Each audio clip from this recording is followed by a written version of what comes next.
Welcome to the Highlights from Ukraine podcast, your daily audio summary of the latest news reported in the Ukrainian media. If you like what we do and want to tip us, you can now do so directly to our PayPal. Check out the link in the description to this episode for more details. And as always, you can subscribe to our Patreon, where we share stories of life in Ukraine in times of war. My name is Artem, and here is the news. 224 days less the Russian invasion of Ukraine. Russian President Vladimir Putin annexed the Zaporizhia nuclear power plant in Ukraine by his decree creating the state enterprise to manage it, reports Interfax Ukraine. The Ukrainian Zaporizhia nuclear power plant was captured by Russian troops at the end of February. In late September, Russian forces kidnapped the director general of the plant, releasing him early October. After the release, he resigned, and Ukraine appointed head of the state nuclear energy company Energoatom to act as a temporary director general of the Zaporizhia nuclear power plant. Energoatom called Russia's decision to change the ownership of the company null and void. Director General of the International Atomic Energy Agency Rafael Grossi announced yesterday that he is departing for Kyiv to discuss the situation. Prior, he planned to visit Moscow as well. In his evening video address, President of Ukraine Volodymyr Zelensky informed about further successes of the Ukrainian army in the southern region of Kherson. In just one day, Ukrainian forces liberated settlements of Novovoskresensk, Novogrigorivka and Petropavlivka. He stressed that the movement of Ukrainian troops continues. The president thanked the Air Force, who managed to shoot down 6 Iranian-made drones that the invaders tried to use against Ukrainian cities.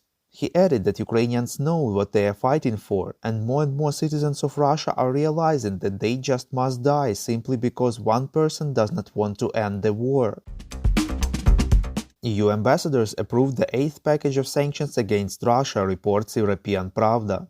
The official publication of the sanctions package is expected on October 6, but it has been announced that the main element of the sanctions is the limitation of oil prices.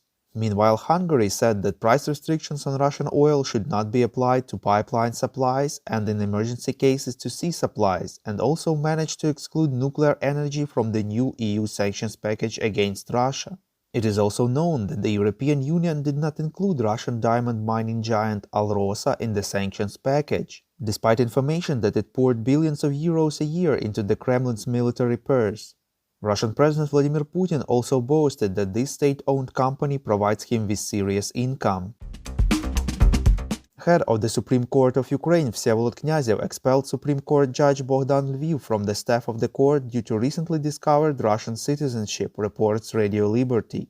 The Supreme Court stated that according to the Constitution of Ukraine, powers of a judge are terminated in case of termination of citizenship of Ukraine or acquisition of citizenship of another state. Knyazev stressed that this is an unprecedented decision for the judicial system of Ukraine because these provisions of the constitution and the law are applied for the first time. Earlier, journalists of the Scheme show of Radio Liberty released an investigation in which they presented evidence that the judge of the Supreme Court of Ukraine has had a Russian passport since at least 1999. Later, the Security Service of Ukraine officially confirmed this information.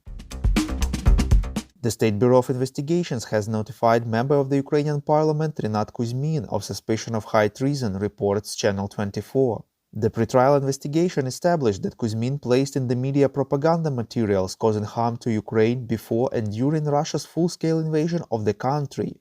The law enforcers are trying to establish Kuzmin's whereabouts. About $200 million has already been raised, about 1,000 drones for the armed forces of Ukraine and thousands of pieces of medical equipment have been purchased with the help of the United 24 charity platform, reports Forbes Ukraine. President of Ukraine Volodymyr Zelensky thanked all those who helped and supported Ukraine. Ukraine has officially joined the joint bid of Spain and Portugal to host the 2030 FIFA World Cup, reports Radio Liberty. Although security guarantees will be required, it is expected that by 2030 the Russian invasion will have been stopped. According to the Ukrainian Football Association, this initiative is aimed at making a contribution to the recovery of the country during the reconstruction period thanks to power of football. The Times sources informed that this step was sanctioned by President of Ukraine Volodymyr Zelensky and the governments of Spain and Portugal. The idea is that Ukraine will host one of the tournament groups. The president of Ukraine said that the chances of success of this bid are quite high, and it's not just because the countries meet the needed criteria. Zelensky believes that it will be very symbolic when three countries of the European Union, Spain, Portugal, and by 2030s Ukraine, will be able to hold the World Cup together. We call on you to demand from governments of your countries to impose the toughest sanctions possible on Russia and its citizens to stop their invasion of Ukraine.